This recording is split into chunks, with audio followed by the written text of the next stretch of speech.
Do you really think you get to walk away scot-free? I shot at Jason, feeling the sting of betrayal deep in my chest. Jason smirked, his eyes cold. You're delusional, Rebecca. You and that bastard are out. This house is mine. A low gasp escaped my lips as I stared at him, my home of 7 years suddenly feeling hostile and foreign. It had been just 3 weeks since I'd returned from my sister Dana's place after giving birth to Ethan. I'd stayed there to recover and receive much-needed support, but I hadn't expected to come back to this nightmare. Your clothes are gone, Jason said nonchalantly, folding his arms across his chest. Mom thought it best you not keep any false hope. False hope? I echoed, incredulous. Jason's mother, Diane, stepped forward, her face stern. I know about your affair, Rebecca. That child isn't Jason's. The weight of her words hit me like a physical blow. What are you talking about? Diane, Ethan is Jason's son. I have never... Spare me the lies. Diane's voice cracked with anger. I saw the pictures, the emails. I may have believed you once, but not anymore. Flashes of my life with Jason crossed my mind. The initial whirlwind romance, the engagement so full of promises, and our wedding day. Once his touch was gentle and his words kind. What had happened? Where did it all go wrong? Think it through, Jason interrupted my thoughts, voice dripping with sarcasm. Doesn't take a genius to figure out why you suddenly got pregnant after all those years. I felt my knees threatening to buckle. We struggled for years, Jason, the treatments, the hopes and disappointments, and now you're saying... He cut me off, looking disinterested. Yeah, and guess what? I gave up hope a long time ago. Inside, a fire began to burn. So that's it? You just stopped caring, and now you want to throw me and your own son out based on lies? You're in denial, Rebecca, Jason said dismissively. It's over. Cold disbelief gave way to clarity. This wasn't random. It had been brewing. Jason's sudden withdrawal and indifference when I announced I was pregnant. Him barely being home, always on business trips. The harsh, stinging accusations I had brushed aside because I loved him and believed in us. Diane's eyes bore into mine, searching for truth or perhaps a crack in my resolve. I met her gaze evenly. You believe those fabricated stories? Check your sources, Diane. You never cheated. I loved your son, and you know it. She hesitated. I could see uncertainty flicker in her eyes, but Jason's words had woven their poison well. Turning my focus back to him, I said, You've been distant, disrespectful. Is this really about me, or is it you who's hiding something? Jason's face darkened, but he remained silent. I knew then that I needed to call Dana. She'd been my rock, my reality check. Her voice on the other end came calmly, Rebecca, come back here. You and Ethan need safety and clarity. Nodding, I gathered what dignity I had left. Fine, I'll leave. But this isn't over, Jason. He laughed mockingly. Oh, it very much is. As I walked out with Ethan in my arms, a sense of steely determination took over. Jason might think he won this round, but I had just begun my fight. No way would I let lies and betrayal steal what was rightfully mine. With my sister's support and love, I knew I'd find the strength to challenge Jason's deception and protect my son. I settled into Dana's guest room, feeling the dull ache of betrayal. Ethan slept soundly in his crib while I stared at the ceiling, replaying Jason's cruel words. The next morning, Dana found me in the kitchen, a cup of coffee cradled in my hands. How did you sleep? She asked softly, placing a hand on my shoulder. Not well, I admitted, my voice breaking slightly. I can't believe this is happening. We'll get through this, Dana assured me. You're not alone. Her words were a balm to my raw nerves. She began cooking breakfast while I took a deep breath, ready to recount the agonizing events that led me here. You know, things weren't always this bad, I started, staring at the steam rising from my coffee. Jason's parents were like family to me, especially during the fertility treatments. Diane and Robert were so supportive. I remember, Dana said, flipping pancakes. They were always around, helping out. I nodded, recalling their kind gestures that once felt so genuine. But Jason's prolonged business trips and constant absence had frayed the bonds that held us together. His coldness grew more pronounced with each passing month, especially after I got pregnant. He wasn't there for any of my doctor appointments, I continued, my voice thick with emotion. I was so sick all the time, and handling everything myself was nearly impossible. Dana turned to face me. Why didn't you ask for help? I didn't want to bother you, I said, shaking my head. And I kept telling myself Jason would come around, but instead, he started throwing around accusations of adultery even before Ethan was born. Dana's eyes narrowed. That jerk. What's his game? I don't know, I admitted, but it all makes sense now. This wasn't random. He's been planning something. Just then, Emily, Dana's 8-year-old daughter, bounced into the kitchen. Mom, can Aunt Becky and Ethan come to my school's family day? Dana smiled warmly at her daughter. Of course, darling, but remember, Aunt Becky has a lot going on right now. It's okay, I said, managing a smile. I think it would be good for us. I needed to feel normal, if only for a little while. After breakfast, Dana's husband, Tim, pulled me aside. Rebecca, if you need anything, we're here for you. Don't hesitate to ask. I nodded, grateful for his straightforward support. Thank you, Tim. It means a lot. Meanwhile, Jason's neglect echoed in my mind. I thought of how he dismissed my sickness, how he barely called, leaving everything to me. And those degrading phrases, screaming for a divorce, accusing me of being with someone else. Ethan stirred and whimpered in his crib. I picked him up, feeling his warmth. You're my reason to fight, I whispered into his soft hair, kissing the top of his head. Later, Dana helped me organize my things. As we packed, she remarked, Remember, you have the power to turn this around. Don't let Jason's lies define your future. Her strength bolstered my resolve. I'm moving back in here for good. I need to focus on Ethan and figure out our next steps. Dana squeezed my hand. We've got your back, Rebecca. Jason won't know what hit him. Living with Dana brought a semblance of peace. Yet the weight of Jason's accusations and the blatant betrayal lurked constantly. But with my sister by my side, the fog of doubt began to clear. I'd build a new life for Ethan and myself, one without Jason's poisonous presence. The path ahead was uncertain, but one thing was clear. With every passing day, my determination grew, and I knew I'd find the strength to confront Jason and reclaim my life. The day Ethan was born was a whirlwind of emotions. Dana's home was filled with the chaos of labor and the serenity of new life. Despite the joy, there was an unmistakable void where Jason should have been. Congratulations, Rebecca, Dana beamed as she handed me my newborn son. He's perfect. Tears streamed down my face as I held Ethan close. I just wish Jason was here, I confessed, the pang of his absence cutting deep. Dana pursed her lips, but refrained from voicing her strong feelings. Instead, she busied herself with ensuring we had everything needed. Days turned into weeks, and still, Jason's presence was merely a ghost in emails and brief clinical phone calls. One dreary afternoon, my phone buzzed with an unexpected call from Diane. Swallowing my apprehension, I answered. Hello? Rebecca, Diane's voice was steeped in sternness. Jason has decided to file for divorce, citing infidelity. We have evidence. My heart sank. What kind of evidence? I asked, clutching the phone tighter. Photos, emails, reports from a private investigator, she replied sharply. Rebecca, it's clear to us.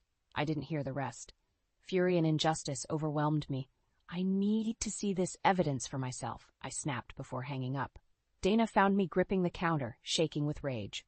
What happened? Jason's filing for divorce, accusing me of cheating, I spat. They have supposed evidence. Dana's face darkened.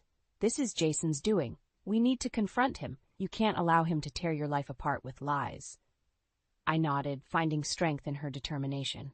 I'm going back to our home. I need to face him and see this evidence. The next morning, I drove to what used to be our home. My nerves were fraying, but rage and resolve pushed me forward. Jason was going to face his consequences. I stepped inside the house, finding Jason and his parents waiting, looking smug and confident. My belongings were absent, replaced by a chilling emptiness. Rebecca, let's make this quick, Jason said, a smirk playing on his lips. The evidence is indisputable. You expect me to believe your lies? I shot back. Show me this so-called evidence. Jason pulled out a folder, tossing it onto the coffee table.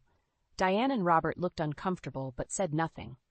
I sifted through photos of me talking to friends, innocent interactions twisted into falsehoods. This is all fabricated, I said, voice shaking with suppressed rage. Jason shrugged. Believe what you want, the court will side with me. I looked at Diane and Robert. You've known me for years. You think I'd betray your son like this? Robert frowned, finally speaking up. It seems awfully coincidental. Jason, are we sure about this? Jason's eyes flashed with anger. Dad, we have the proof. Rebecca's deceit is clear. I took a deep breath, steadying myself.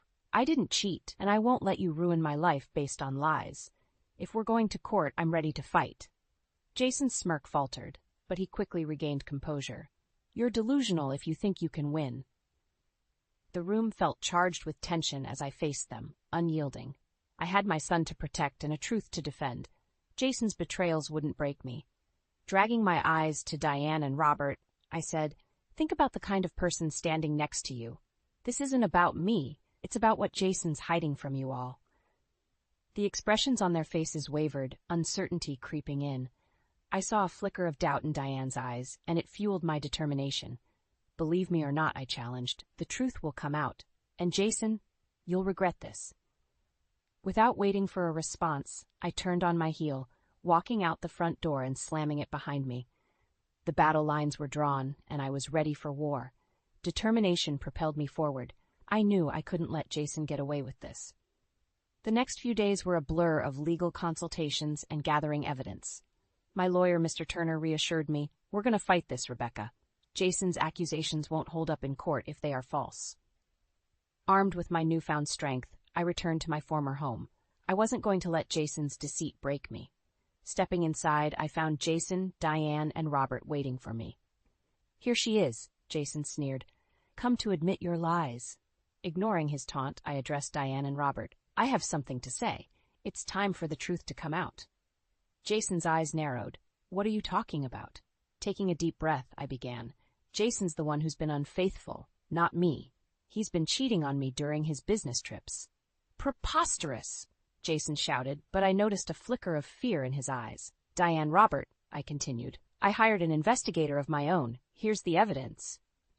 I pulled out photos, emails, and proof of Jason's affair with a colleague. Diane's face turned pale as she flipped through the documents. "Jason, is this true?" Jason's smirk faltered slightly, but he tried to maintain his composure. "She's lying. This is all fabricated." But Diane's gaze hardened. "We've known Rebecca for years. Her honesty has never been in question until you planted those seeds of doubt." "Mom, you can't seriously believe her." Jason's voice wavered, his confidence cracking. Robert, who had been silent, now spoke up, his voice steady. "Jason, I need you to be honest. Did you or did you not have an affair?" Caught off guard, Jason hesitated. "Dad, it's complicated." I seized the moment. "Your accusations against me were baseless, Jason. It was all a ploy to cover up your own infidelity." "So what if I was unfaithful?" Jason snapped, finally losing his composure. "Rebecca was never there for me. I needed someone." The room fell into a heavy silence. Diane looked at her son with a mixture of disappointment and anger. "You destroyed our trust, Jason. You let us believe in lies just to cover up your own failings." Robert's expression mirrored Diane's. "You've gone too far, son. We're supporting Rebecca in this, period." Jason's face turned red with rage, but he knew he was cornered. "You'll regret this," he threatened, but his words lacked the usual menace. "We'll take our chances," Diane responded coldly. "Rebecca, what do you need from us?" Relief washed over me. "I need support for Ethan and myself. I want custody, and I'll need financial help until the divorce is settled." "You have it," Robert affirmed. "We were fooled, but not anymore." Jason seethed, his mask of control slipping entirely. "You think you can just walk away with everything? I'll fight you in court." I met his gaze unflinching. "Do what you have to, Jason. But know this, the truth is on my side, and I'm not backing down." Turning to Diane and Robert, I added, "Thank you. I never wanted it to come to this, but I'll make sure Ethan grows up in a loving, honest environment." As I walked out, the weight on my shoulders felt lighter. This battle wasn't over, but I wasn't alone anymore. With Diane and Robert's support, I was ready to face whatever came next. Jason had underestimated the strength of truth and family, and that would be his undoing. The living room was thick with tension. Silence hung heavy as Jason's facade crumbled. Diane and Robert's presence gave me courage. I was ready to reveal Jason's true colors. "Jason," Diane's voice trembled with anger, "you've lied to us all." "And for what? To cover your own sins?" Jason scoffed, but the cockiness in his demeanor had faded. "You don't understand. I had my reasons." "Your reasons," I interjected, unable to hold back. "Like what, Jason? Justify betraying your family and me?" His eyes flashed with irritation. "You were obsessed with having a baby. You barely noticed I was drowning. I needed someone, and Amanda understood me." Diane gasped. Amanda? The colleague you traveled with? Jason looked away, his silence confirming her fears. Anger surged through me. So all this time, it was Amanda, and now she's pregnant, isn't she? Jason's jaw clenched. Yes, she is. We're starting a new life, Rebecca. Move on. Diane stepped between us, tears in her eyes. Move on, after the devastation you've caused? You're despicable, Jason. Robert's voice turned steely. This stops now. We're cutting you off financially, and you will support Rebecca and Ethan. You'll hear from my lawyer about the details. Jason's composure snapped. What? You can't just abandon me. I'm your son. You abandoned us first, Robert replied bitterly, and you betrayed the woman who stood by you. Jason's face twisted with rage. This isn't over. I'll fight for everything. You think you can take my life away so easily? I'm not taking your life, Jason, I said, my voice steady. I'm reclaiming mine. Ethan deserves a father who isn't a liar. This is for him. Diane, her tears drying into a hardened resolve, nodded. We'll testify against you if needed. Rebecca deserves justice. Jason looked at his parents, the reality of his situation sinking in. You're making a mistake. You'll regret this. No, Jason, Diane answered firmly. Our mistake was believing your lies and turning against Rebecca. That ends now. I stepped closer to Jason, feeling a fire of resilience within me. You underestimated me. I've endured your neglect and betrayal for far too long. It's time to take control. Anger flickered in his eyes. Do your worst, he spat, storming out of the house. As the door slammed shut, I turned to Diane and Robert. Thank you for standing with me. This isn't easy, but I'm grateful for your support. Diane embraced me tightly. Rebecca, we were deceived too. We're sorry for not seeing the truth sooner. Robert placed a reassuring hand on my shoulder. You're brave, and we'll help you through this. You have our full support. Leaving their home, I felt a renewed sense of purpose. This battle wasn't just for me, it was for Ethan. Jason's threats no longer held power over me. With the truth on my side, I was ready to face the legal war ahead. Back at Dana's, I recounted everything to her. She hugged me tightly. You did it, Rebecca. You took the first step. Yes, I said, a new determination in my voice. Now, we fight. Jason might have started this war, but I was ready to finish it. For Ethan, for myself, and for the truth. The days ahead would be challenging, but I knew one thing for sure. I wasn't alone anymore. I had my family, and together, we'd face whatever came our way. My resolve steeled as I walked into the courtroom. Jason sat at the defense table, flanked by his lawyer.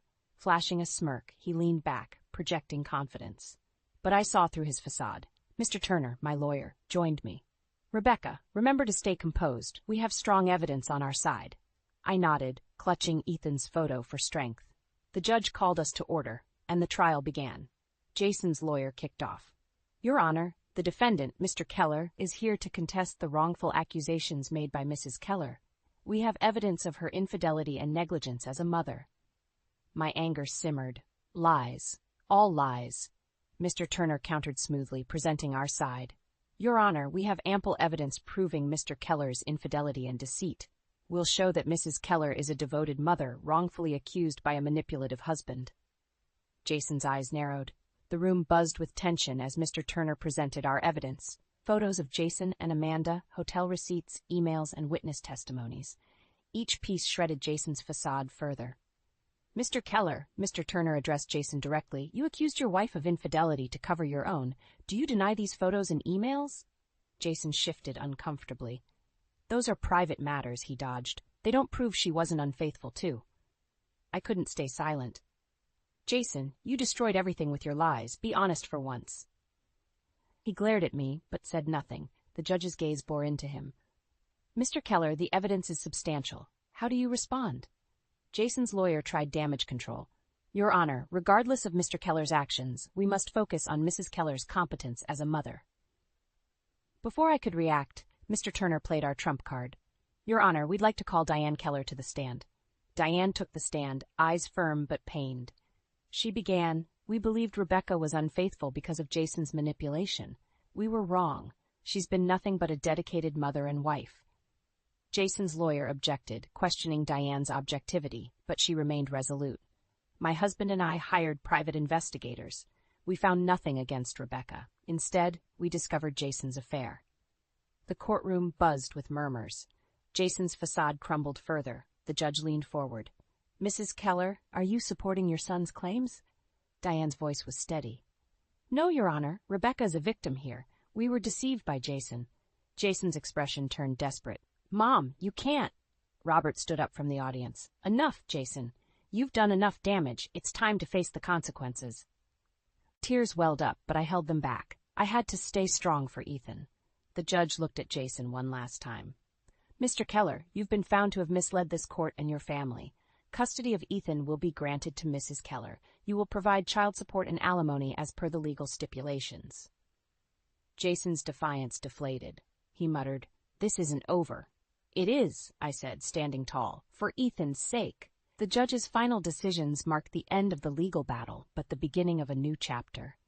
Jason had to face the consequences of his betrayal, while I had to rebuild our lives. Leaving the courthouse, Diane and Robert approached me. Rebecca, Diane began, tears in her eyes, we're truly sorry for everything. I smiled, a mix of relief and gratitude. What matters now is building a stable future for Ethan. Dana and Tim were waiting outside, relief etched on their faces. You did it!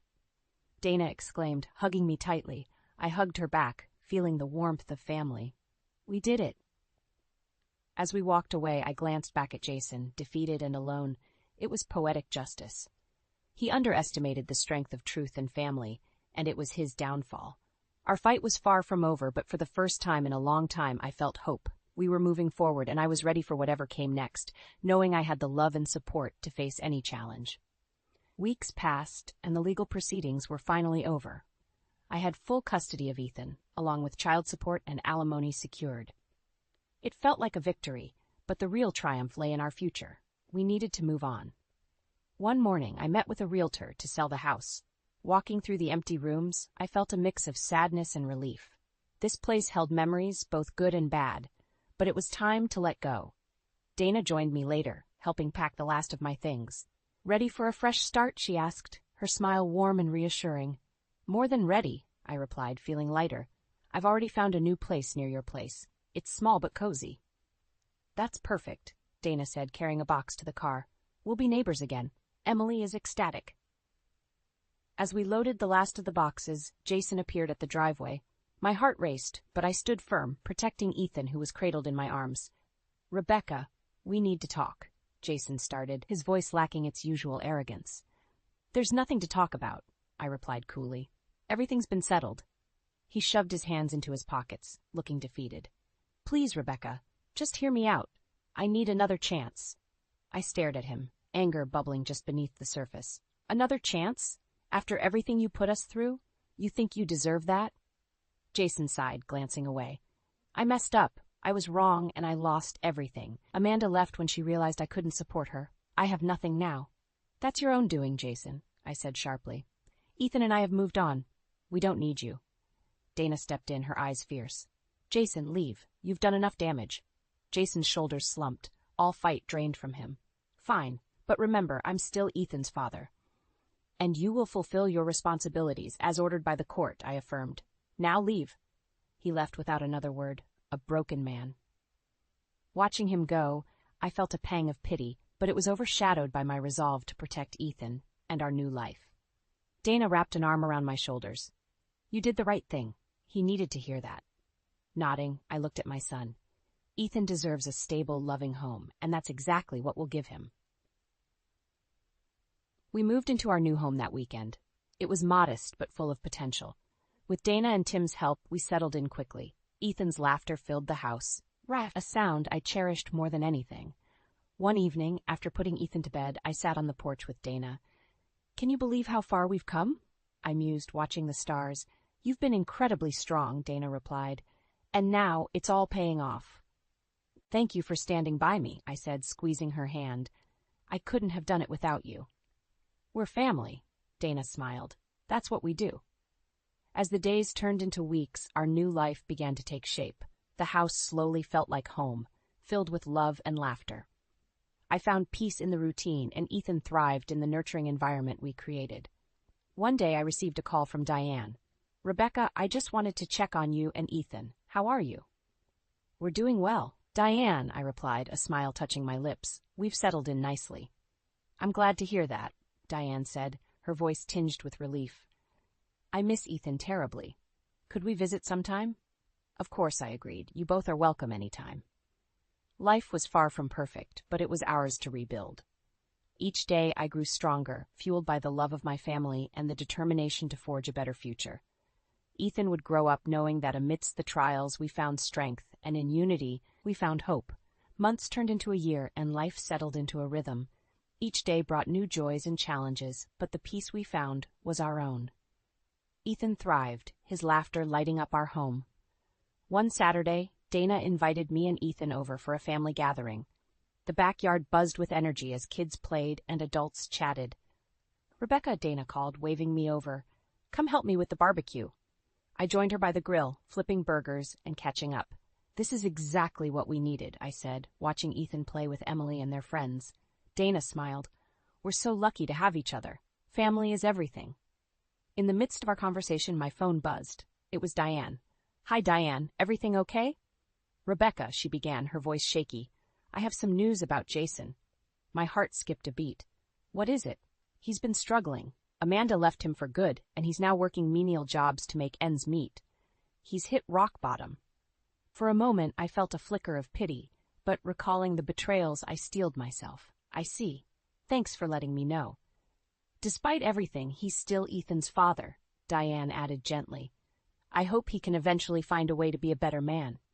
"I hope so too," I replied, glancing at Ethan, who deserved better. "But my priority is Ethan's well-being." Later that day, after the gathering, Dana and I sat on the porch reflecting. "Can you believe how far we've come?" she marveled. "You're stronger than ever." "I had to be," I said, placing a hand on Ethan's head as he dozed off in my lap, for him and for myself.